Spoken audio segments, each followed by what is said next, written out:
No fears, no chains. Invites you to live a life of emotional abundance.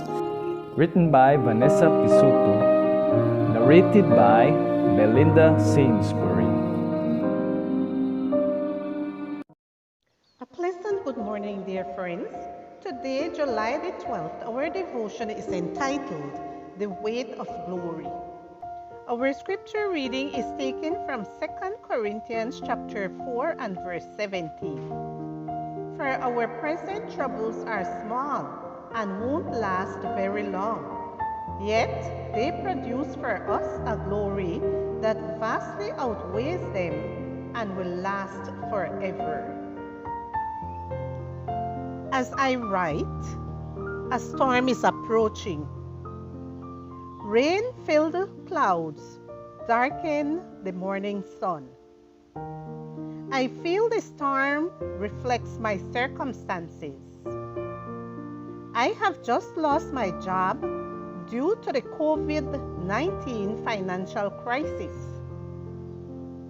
My situation is not exceptional.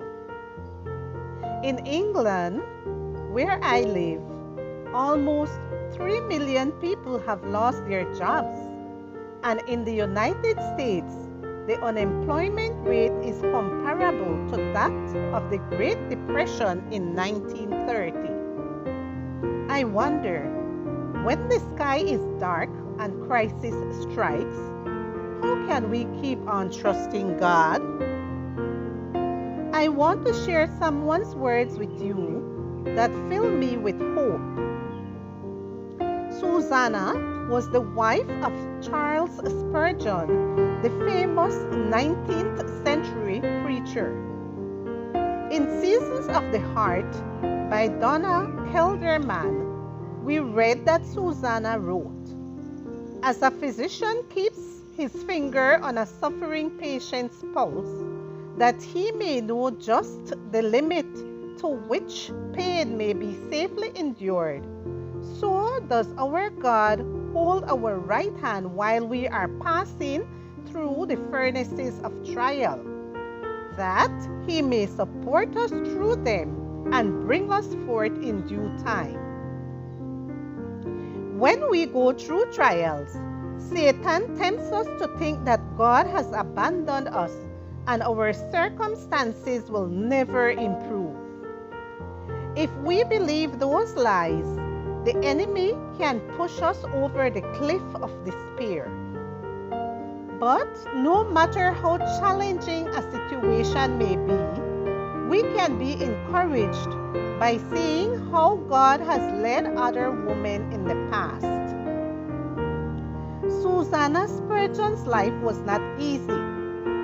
In addition to supporting the ministerial activities of her husband, who suffered from depression, she struggled with her own health and often had to remain in bed to bear the pain. Regarding that experience, she wrote, "How small and light our greatest griefs and losses and afflictions seem when illumined by the bright beams of the glory land. So, cheer up your heart, poor, timid child of God. You may not be able to see your way on earth, but turn your eyes to heaven and gaze long and lovingly there. You do not need to see the path down below, because He has said He will guide you, and you know the darkness and the light are both alike to Him. We do not need to see where we are going or how God will lead us, but we do need to trust in Him.